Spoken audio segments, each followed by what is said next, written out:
Hello everyone. First of all congratulations कि आप सभी ने 8 सेमेस्टर्स कंप्लीट कर लिए हैं। आपके 4 ईयर कंप्लीट हो चुके हैं। अब आपका सिर्फ 1 साल बचा है। इसके बाद आप जो है एडवोकेट्स बन जाएंगे। उसके बाद अपनी हायर स्टडीज जो है करनी शुरू कर देंगे। 9th सेमेस्टर आपके लिए बहुत इंपॉर्टेंट होने वाला है क्योंकि इसके अंदर आपके मेजर सब्जेक्ट आने वाले हैं।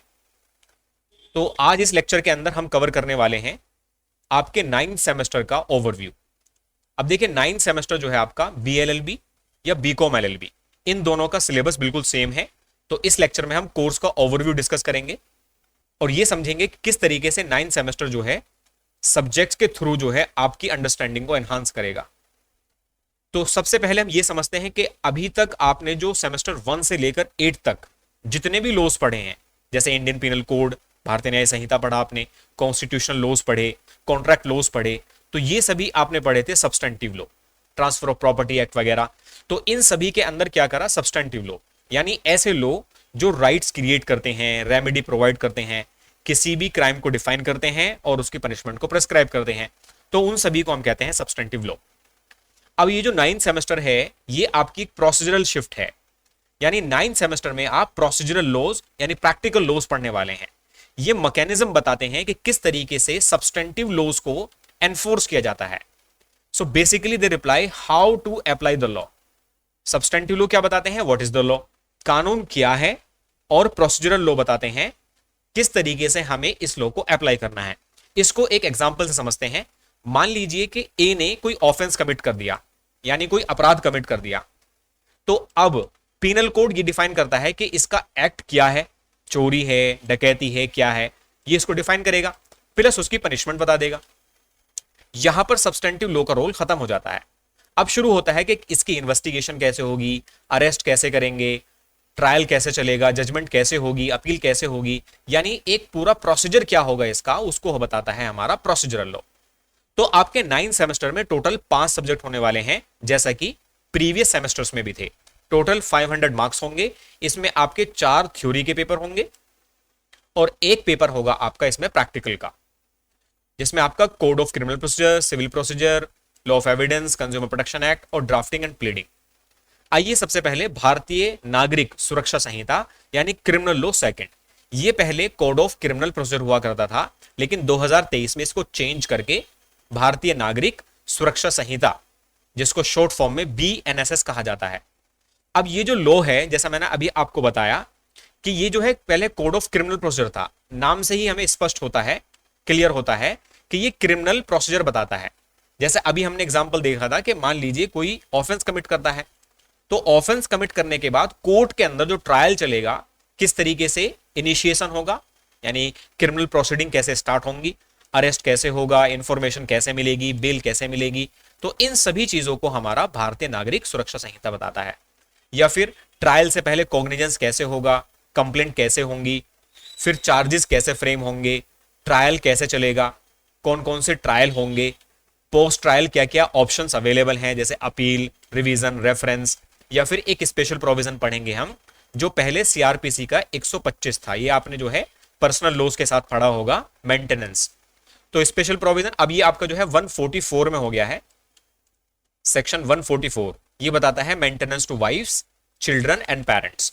तो भारतीय नागरिक सुरक्षा संहिता एक ऐसा लॉ है जो क्रिमिनल कोड के प्रोसीजर को बताता है। फिर हम देखेंगे civil procedure code, very important law. कुछ स्टूडेंट इसको बोरिंग सब्जेक्ट भी समझते हैं, लेकिन अगर आप इसको थोड़ा सिस्टमैटिकली समझेंगे देन ये आपको बोरिंग नहीं लगेगा। देखो सिविल प्रोसीजर सिंपल बताता है। आप एक एग्जांपल उठा लीजिए। मान लीजिए A और B के बीच में एक एग्रीमेंट है और B ने A का एग्रीमेंट तोड़ दिया। तो अब A के पास ऑप्शन है, जैसा हमने इंडियन कॉन्ट्रैक्ट एक्ट में पढ़ा था, सेक्शन 73, 74, 75, 73, 74, 75 कहते हैं कि अगर कोई भी किसी दूसरे पर्सन का एग्रीमेंट ब्रीच करता है, यानी ब्रीच ऑफ एग्रीमेंट करता है, तो वो क्या कर सकते हैं, उनके अगेंस्ट कंपनसेशन के लिए सूट फाइल कर सकते हैं। तो ये जो सूट फाइल होगा ये कैसे होगा, ये बताता है सिविल प्रोसीजर कोड। इसके अंदर जुरिडिक्शन, कुछ प्रिंसिपल्स जो है इसके अंदर बताए गए हैं। सेकंड आपका इसमें दिया गया limitation act. Limitation act simple क्या करता है, टाइम लिमिट सेट करता है कि जितने भी सूट्स हैं, एप्लीकेशन है, अपील हैं, इनका ऐसा नहीं है कि अनलिमिटेड टाइम होगा। यानी जब कोज ऑफ एक्शन अराइज होता है तो उस कोज ऑफ एक्शन से लेकर कुछ समय का टाइम होता है किसी के पास कि वो उसकी रिकवरी कर ले। तो लिमिटेशन एक्ट जो है हम इसके अंदर पढ़ने वाले हैं। So basically civil procedure code में क्या होगा, सिविल प्रोसीजर कोड में हम पढ़ेंगे कि किस तरीके से एक सूट इनिशिएट होता है। जैसा हमने क्रिमिनल प्रोसीजर में देखा, तो किस क्या जुरिडिक्शन होगा, कोज ऑफ एक्शन क्या होगा, समन कैसे जारी किया जाएगा, ये सारी चीजें इसके अंदर पढ़ने वाले हैं। फिर हम पढ़ेंगे प्लीडिंग। प्लीडिंग का मतलब होता है कि हम अपनी बात जो कोर्ट से कह रहे हैं सिविल कोर्ट के अंदर, उनको हम प्लीडिंग कहते हैं। अब प्लीडिंग जो है दो लोगों की तरफ से दी जाती है, एक तो प्लेंटिफ वो देता है प्लेंट, एक होता है डिफेंडेंट वो देता है रिटर्न स्टेटमेंट, जिसको WS के नाम से आप जो है ज्यादातर देखेंगे। तो दो चीजें इसके अंदर हम पढ़ने वाले हैं। फिर हम पढ़ेंगे ट्रायल कैसे चलता है सिविल के अंदर, और सबसे इंपॉर्टेंट बात, जब कोई जजमेंट पास हो जाती है या कोई ऑर्डर कोर्ट का आ जाता है तो उसको एग्जीक्यूट करना बहुत जरूरी होता है। फॉर एग्जाम्पल, मान लीजिए कोर्ट ने एक ऑर्डर पास किया कि बी जो है अपने घर पर कंस्ट्रक्शन ना करे। अब वो उस पर कंस्ट्रक्शन कर रहा है तो उसको एग्जीक्यूशन कराना जरूरी है। तो कोई भी जजमेंट हो, डिक्री हो, अपील हो, रेफरेंस हो, रिव्यू, रिवीजन, इन सभी चीजों के थ्रू हम किसी भी कोर्ट के ऑर्डर का एग्जीक्यूशन करा सकते हैं सिविल कोर्ट। कुछ इसके अंदर हम इंपॉर्टेंट कॉन्सेप्ट पढ़ने वाले हैं, जैसे रेस सब जुडिस क्या होगा, रेस जुडिकाटा क्या होगा, फॉरेन जजमेंट्स क्या होंगे, तो इन सभी चीजों को हम करने वाले हैं। लिमिटेशन एक्ट के अंदर हम क्या करते हैं, लिमिटेशन एक्ट के अंदर कंप्यूटेशन ऑफ पीरियड होता है कि मान लीजिए कोज ऑफ एक्शन अराइज हुआ। यहां पर कोज ऑफ एक्शन का मतलब कि जिस चीज की वजह से डिस्प्यूट है दो पार्टीज के बीच में, उसे कोज ऑफ एक्शन कहते हैं। यानी दो पार्टी जिस पॉइंट के ऊपर, जिस कोज के ऊपर लड़ाई कर रहे हैं, डिस्प्यूट कर रहे हैं, वो कोज ऑफ एक्शन होता है। तो कोज ऑफ एक्शन अराइज हुआ तो उसके बाद कितना टाइम होगा, ये एक लिमिटेशन बताता है, और वो कहता है कि कब एक पर्सन अपने किसी राइट को, जो उनके पास right to file a suit है, वो कब खत्म होगा। तो इसके बारे में लिमिटेशन एक्ट बताता है। इसके बाद आपका नेक्स्ट सब्जेक्ट आता है लॉ ऑफ एविडेंस। देखो, लॉ ऑफ एविडेंस या क्रिमिनल लॉ सेकंड, इसमें आपको ध्यान रखना कि ये दोनों सब्जेक्ट जो हैं आपके चेंज हो गए हैं, यानी न्यू सब्जेक्ट इनके अंदर आ गए हैं। पहले जैसे हमने पढ़ा भारतीय न्याय सुरक्षा संहिता, नागरिक सुरक्षा संहिता में CRPC था पहले, और इसका कोड जो है आपका अब 9010 हो गया है। उसी तरह से आपका लॉ ऑफ एविडेंस भी जो है चेंज हो गया है। पहले ये इंडियन एविडेंस एक्ट के थ्रू गवर्न होता था 1872 के थ्रू, अब ये भारतीय साक्ष्य अधिनियम 2023 के थ्रू जो है चलता है। सो ये अपने नाम से बता रहा है साक्ष्य। साक्ष्य का मतलब होता है एविडेंस, यानी जब हम कोर्ट में जाते हैं, अपनी किसी बात को कहते हैं, तो हमारे पास हजारों फैक्ट होते हैं। तो उन फैक्ट को किस तरीके से कोर्ट एडमिट करेगी, किसके ऊपर बर्डन होगा किसी भी फैक्ट को प्रूव करने का, किन चीजों की एडमिसिबिलिटी होगी, किसकी नहीं होगी, किस तरीके से कोर्ट इवेल्युएट करेगा, किन चीजों को कोर्ट पहले से मानकर चल सकता है, इन सभी चीजों के बारे में लॉ ऑफ एविडेंस बात करता है। तो देखो, लॉ ऑफ एविडेंस में एक इंपॉर्टेंट चीज है। देखो, एक एग्जांपल समझो, मान लीजिए ए ने बी का मर्डर कर दिया, ए ने बी का मर्डर कर दिया, तो ये हो गया सवाल इसके अंदर क्या ए ने बी का मर्डर किया है, तो ये फैक्ट इन इशू हो गया। तो फैक्ट इन इशू या रिलेवेंट, अब इससे कनेक्टेड जितने भी फैक्ट होंगे उनको हम कहेंगे रिलेवेंट फैक्ट, जिनको हम आगे भी पढ़ेंगे। तो फैक्ट इन इशू या रिलेवेंट फैक्ट से कनेक्टेड ही अगर कोई फैक्ट है, उसका ही एविडेंस दिया जा सकता है, ये लॉ ऑफ एविडेंस कहता है। अब जितने भी फैक्ट इन इशू होते हैं या रिलेवेंट फैक्ट होते हैं, उन सभी को एडमिट नहीं किया जाता। तो एडमिसिबिलिटी हम पढ़ेंगे, कोर्ट किन चीजों को एडमिट करेगा। इसी के बाद जब किसी भी कोर्ट के अंदर किसी भी एविडेंस को प्रेजेंट किया जाता है, या तो वो प्रूव हो सकता है, तो हम सिंपली कह सकते हैं जब किसी भी एविडेंस को कोर्ट के अंदर साबित कर दिया जाता है तो उसको प्रूव्ड मानते हैं, और अगर कोई भी एविडेंस डिसप्रूव कर दिया गया है तो उसको डिसप्रूव मानते हैं, और अगर कोई फैक्ट ऐसा है जो अभी ना तो प्रूव हुआ है और ना ही डिसप्रूव हुआ है तो उसको हम कहते हैं नॉट प्रूव। सो ये होगा आपका लॉ ऑफ एविडेंस। इसके बाद एक इंपॉर्टेंट सब्जेक्ट आएगा आपका consumer protection law and competition act. दो लॉज हैं इसके अंदर आपके। कंज्यूमर प्रोटेक्शन एक्ट आपने लॉ ऑफ टॉर्ट्स के साथ भी थोड़ा सा पढ़ा होगा।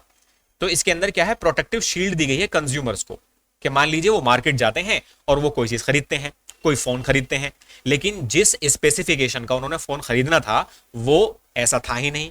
या मान लीजिए कोई शूज खरीदने जाता है किसी कंपनी के, उसको जो है कोई कॉपी दे देते हैं, तो अब यहां पर क्या है, यहां पर उसके साथ जो है एक तरह से फ्रॉड हो गया या मिस रिप्रेजेंटेशन हो गई।